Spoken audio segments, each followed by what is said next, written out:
जिसने मन को जीत लिया उसने पहले ही परमात्मा को प्राप्त कर लिया है, क्योंकि उसने शांति प्राप्त कर ली है। ऐसे मनुष्य के लिए सुख दुख, सर्दी गर्मी और मान अपमान एक से हैं। जो दान कर्तव्य समझकर बिना किसी संकोच के किसी जरूरतमंद व्यक्ति को दिया जाए वह सात्विक माना जाता है।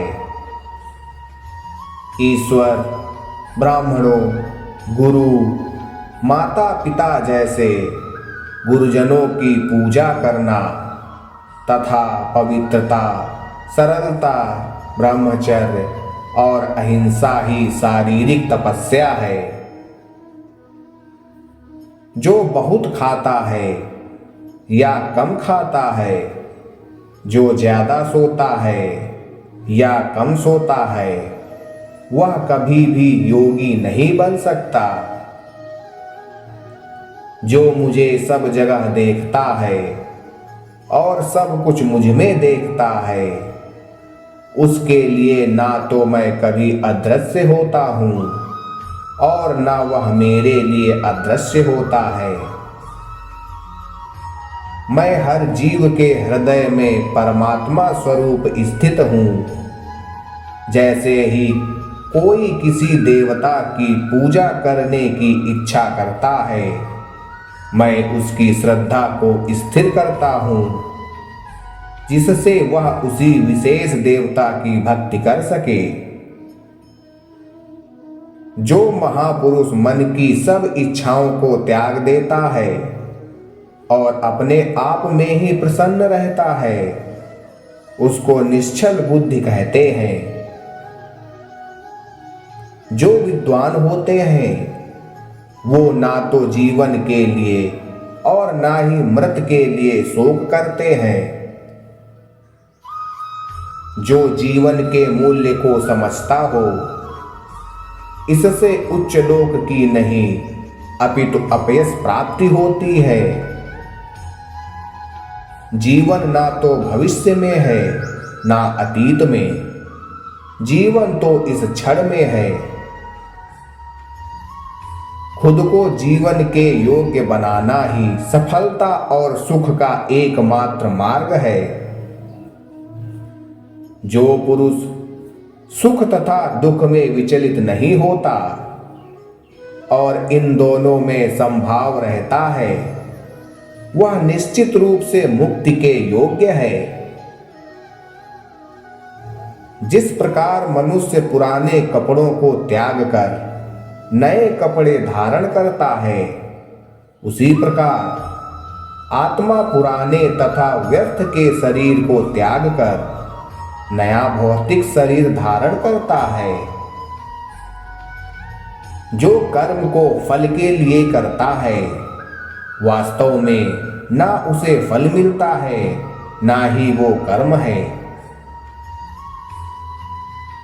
फल की लालसा छोड़कर कर्म करने वाला पुरुष ही अपने जीवन को सफल बनाता है। जो मनुष्य कर्म में अकर्म और अकर्म में कर्म देखता है, वह सभी मनुष्यों में विद्वान है और सब प्रकार के कर्मों में प्रवृत्त रहकर भी दिव्य स्थिति में रहता है। अपने अपने कर्म के गुणों का पालन करते हुए प्रत्येक व्यक्ति सिद्ध हो सकता है। यज्ञ, दान और तपस्या के कर्मों को कभी त्यागना नहीं चाहिए, उन्हें हमेशा संपन्न करना चाहिए। जो बुद्धि धर्म तथा अधर्म, करणीय तथा अकर्मणीय कर्म में भेद नहीं कर पाती, वह राजा के योग्य है। जो पुरुष ना तो कर्म फल की इच्छा करता है और ना कर्म फलों से घृणा करता है, वह सन्यासी बन जाता है। जो मनुष्य अपने कर्म फल प्रति निश्चित है और जो अपने कर्तव्य का पालन करता है वही असली योगी है। मनुष्य चाहे जो बन सकता है, अगर वह विश्वास के साथ इच्छित वस्तु पर लगातार चिंतन करे तो।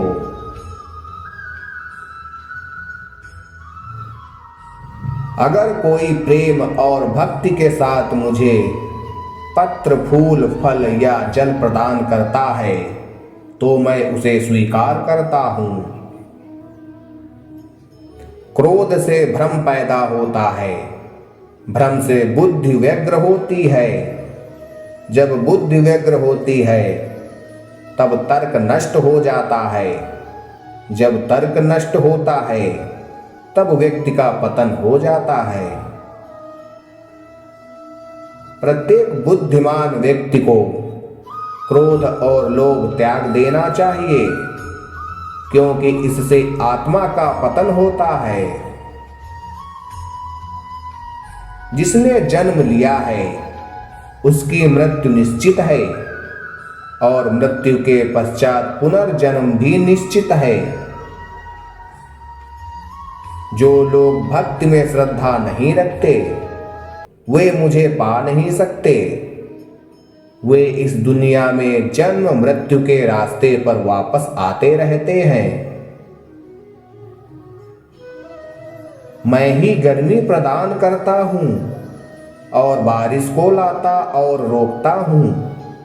मैं अमर हूं और साक्षात मृत्यु भी हूं। आत्मा तथा पदार्थ दोनों मुझ में ही हैं।